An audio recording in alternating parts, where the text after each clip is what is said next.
The man who once rapped about leaving condoms on Nas's baby seat just told the entire hip-hop world that rap beef has gone too far. Let that sink in for a second. Jay-Z, the original battle rapper turned billionaire mogul, the man whose feud with Nas in the early 2000s set the template for every culture war that followed, sat down with GQ magazine on March 24, 2026, and essentially told the culture to grow up. Welcome back to the hip-hop watchdog, where no move goes unwatched and no take goes unchallenged. If you are new here, smash that subscribe button right now and hit that notification bell because this conversation is about to go places nobody expected. Let us start with the full context of what Jay-Z actually said, because the headlines do not do it justice.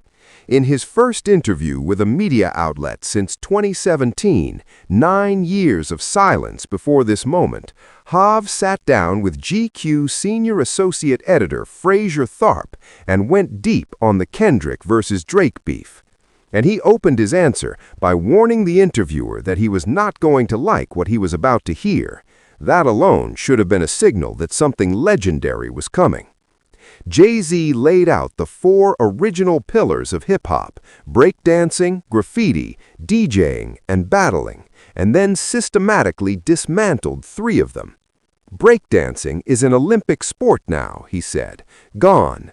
Graffiti is in museums. Gone. The DJ does not even get a credit on most albums anymore. Gone, which leaves battling as the last surviving pillar of the culture. And then Hav looked straight at that final pillar and said he does not know if it needs to exist anymore. The internet's jaw hit the floor. Now here's where the hypocrisy alarm started going off, and the culture was not quiet about it for even 1 second. This is the same Jay-Z who in 2001 dropped Super Ugly, a diss track so vicious and so personal that he later publicly apologized for it. The same man who built his entire reputation on the back of savage lyricism and competitive fire. The same man who just 2 years ago handed Kendrick Lamar the Super Bowl halftime show stage, the biggest entertainment platform on the planet, right at the peak of the most destructive rap beef in modern history. Fans across social media said the same thing almost simultaneously. You platformed the culture war on the biggest stage, collected the cultural clout from it, and now you're sitting in a GQ photo shoot saying it should not have happened. That is a very comfortable position to take after the checks have already cleared. But here's what Jay-Z said that actually landed and that nobody is giving him enough credit for. He pointed directly at kids being pulled into the beef as the line that should never have been crossed. He said it plainly, it is too far when you start bringing people's children into it. And he's not wrong. Drake accused Kendrick of domestic violence. Kendrick called Drake a colonizer, a groomer, and a pedophile. Both men dragged each other's children and family members into the public arena of a rap battle where millions of people were watching, picking sides, and sharing clips. Jay-Z said he grew to regret going that far in his own beef with Nas 2 decades ago, and that the Kendrick versus Drake situation triggered exactly the same feeling. He said he loves the idea of all the incredible music that came out of the battle, but everything surrounding it took the culture a couple of steps backwards. That's a real distinction, and it deserves real engagement. And then came the moment that had everyone talking even louder than his comments on the beef itself. Jay-Z addressed the conspiracy theory that Jay-Z strategically booked Kendrick at the Super Bowl halftime show as a deliberate attack on Drake. And he didn't just deny it, he laughed at it. He said, and this is peak Jay-Z energy, "What does their battle have to do with me? Everyone is part of this conspiracy to undermine Drake, I guess. Like what?